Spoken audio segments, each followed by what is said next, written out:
Un libro muy entrañable para nosotros, de Alfredo López Austin, y nos da mucho gusto que nos acompañe.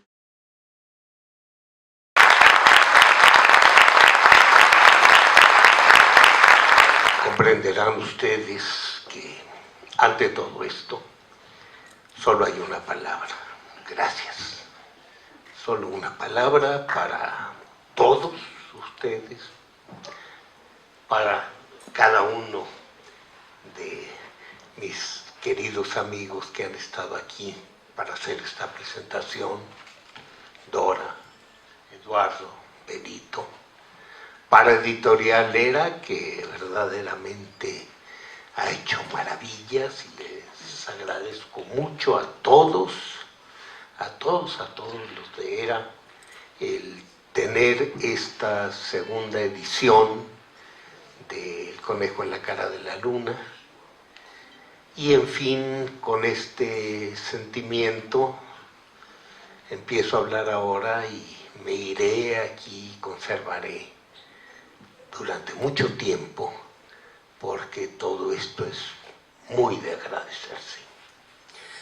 Voy a hacer referencia a lo que aquí se ha dicho.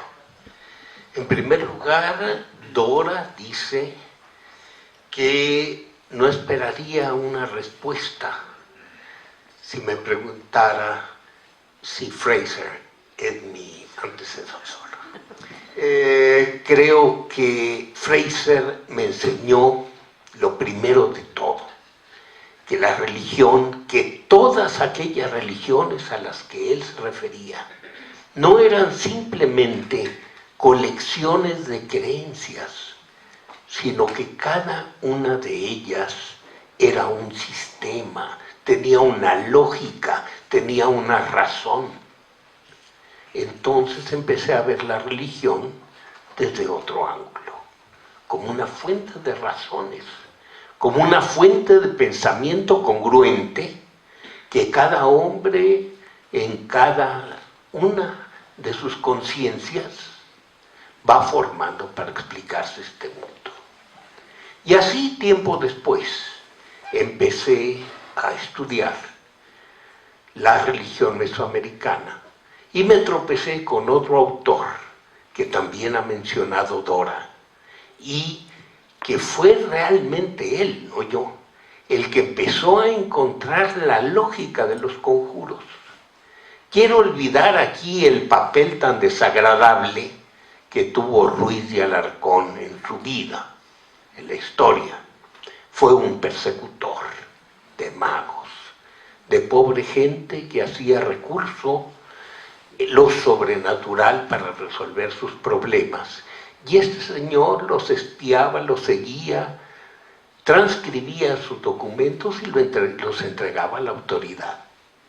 Pero por otra parte hay que reconocer que Ruiz de Alarcón, por cierto, hermano del gran dramaturgo, Ruiz de Alarcón también tiene el gran mérito de haber querido encontrar en cada uno de los conjuros una lógica, y que no nada más tradujo, a su modo tal vez, los conjuros, sino que explicó y trató de ver en cada uno de ellos una realidad. Ahí aprendí yo que no era simplemente el abracadabra del mago, que no tiene ningún significado. En el fondo, cada conjuro es un diálogo, o más allá, una conversación de muchos participantes que tiene un fin preciso y tiene un lenguaje propio. En fin, que siguiendo este camino, llego y cada día me convenzo más de ello, que el mito tiene como contenido, como elemento de su formación, lo que Benito se resiste a considerar inámico. Pero es precisamente una parte tremendamente racional y una parte tremendamente estética. Es cuando comprende uno que esta oposición ya tradicional de que por un lado está el mito y por otro la razón, no tiene ningún fundamento en Mesoamérica. Cuando uno cree que los mitos son inspiraciones libres, que están fundados en las visiones oníricas, que soñamos y luego componemos mitos,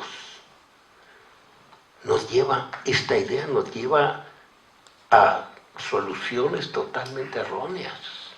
No es la libertad del mito. El mito tiene sus requisitos de composición, su lógica, sus elementos obligatorios, su taxonomía de opuestos complementarios. O sea, viene a ser toda una construcción en la que el mitopoeta o los mitopoetas, porque el mito se va inventando cada día y nunca deja de inventarse, los mitopoetas están fabricando aquel producto humano a partir de una razón profunda que está explicando misterios muy profundos de la vida humana. No lejanos al hombre, no pertenecen a un mundo distante, el mundo de los dioses, no, pertenecen a este mundo, a la cotidianeidad. Y a partir de aquí, es como el hombre crea el mundo de los dioses. Los dioses no son nada más, como imaginaron alguna vez, un reflejo del ser humano. No, son un reflejo del ser humano en sociedad. El hombre crea el otro mundo a partir de la intensa vitalidad de su vida diaria. Así es como el hombre imagina los dioses y lo divino. Entonces, tenemos que llegar a la conclusión de que en los mitos hay algo oculto, algo profundo que se cubre con lo estético, lo bello. El mito no puede ser analizado de ninguna manera desde su aspecto puramente racional, pero tampoco desde su aspecto puramente estético. Los podemos separar como separamos todo artificialmente en la ciencia para tratar de entenderlo. Pero la vida constituye complejos, porque somos un animal tremendamente complejo. Para poner ejemplos, Eduardo se refirió a Sumer, se refirió a la tradición bíblica, se refirió a la tradición coránica y a la tradición mesoamericana a través de una sola figura, el diluvio. Todos participan de esa idea central. Todos ven el fin catastrófico de la humanidad con alguien que se salva para una refundación. Pues sí, podemos decir, el hombre piensa igual en todas partes, en todos los rincones del mundo. Pero vamos a ver con que cada uno de los creadores o de los repetidores del mito del diluvio va persiguiendo como meta. Y vemos que no es la misma meta. ¿De qué se trata el diluvio sumerio, tal como lo cuenta Gilgamesh? Pues simplemente de la creación de dioses patronos en la desembocadura de los ríos. ¿De qué se trata el mito bíblico del diluvio? Pues de una explicación de por qué existen, pese al origen común de Adán, existen 3 razas según la visión de aquella época, 3 razas principales en el mundo. Los descendientes de Cam, de Sem y los descendientes de Jafet. ¿De qué se trata el mito mesoamericano del diluvio? Pues se trata precisamente de la instalación de esos 4 postes que están sosteniendo el cielo después de que el cielo se precipita como un mundo oceánico, invade la tierra y los dioses tienen que secar y volver a levantar el cielo para poner 4 postes que están sosteniéndolo y luego vitalizarlo con una nueva época, con un nuevo sol, que es el sol de movimiento que hace que el tiempo gire de uno a otro de los 4 postes. En realidad son distintos diluvios, aunque todos ellos estén compuestos de agua. Y viene la idea de qué es lo que pasa cuando llegan los españoles y empiezan a hablar de su diluvio a los indígenas. Los indígenas no rechazan esta idea.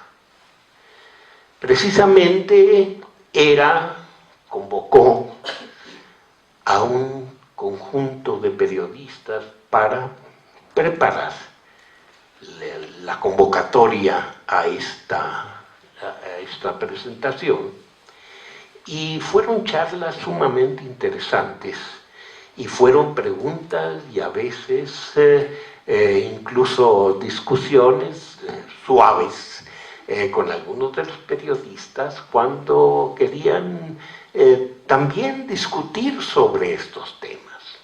Y uno de ellos me preguntó, bueno, pero ¿cuál es lo verdaderamente legítimo en el mito indígena?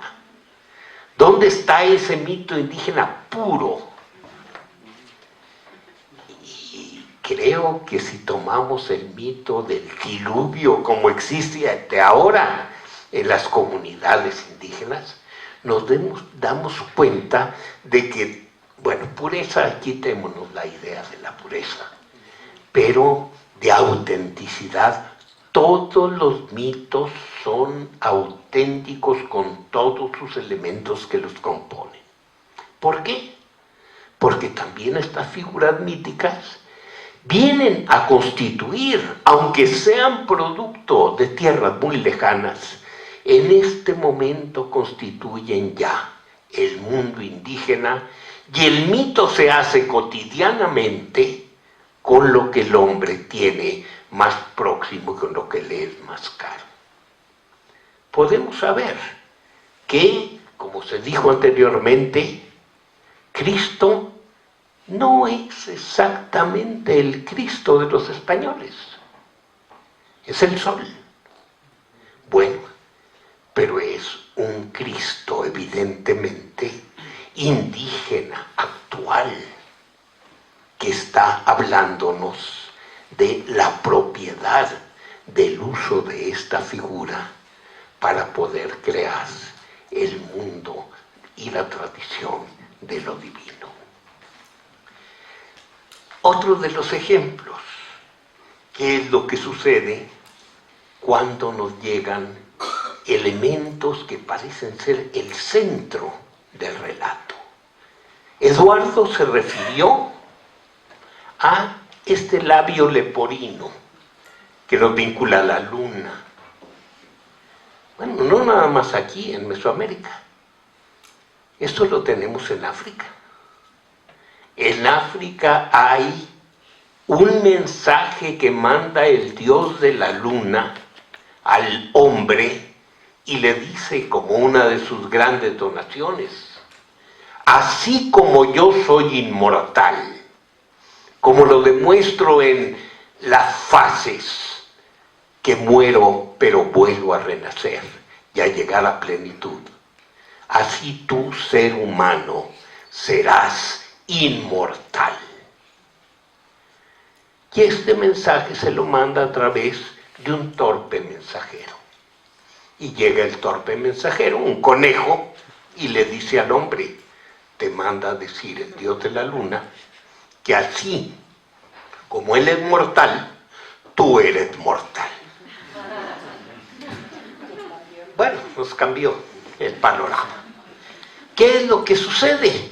Que el dios de la luna agarra un palo y le da un golpe al pobre conejo, le parte el labio para que aprenda a decir bien las cosas y se queda ya con su labio leporino. Pero el chiste es que cuando este mito llega aquí a América, se incorpora y es asimilado también por la tradición indígena. Y entonces se cuenta, lo cuentan los tzotzíles. Volvemos a este gran informante de Manuel Arias al que se refirió Eduardo, se lo cuenta a Calixta Literas, diciéndole que efectivamente la luna se manda este mensaje de que tiene que ser inmortal. Perdón, que tiene que ser inmortal, y viene la equivocación, con cambios, evidentemente, que se trata, a fin de cuentas, decirle a quien va destinado el mensaje, tú, mujer, diosa de la tierra, no vayas a llorar cuando veas a tu marido resucitado. Cambia un poco el mito africano. Y entonces esa diosa de la tierra, que con otra nueva intervención de lo aparentemente extraño, se llama María, y el hijo es precisamente Cristo. Esta diosa no se aguanta las ganas de llorar y llora.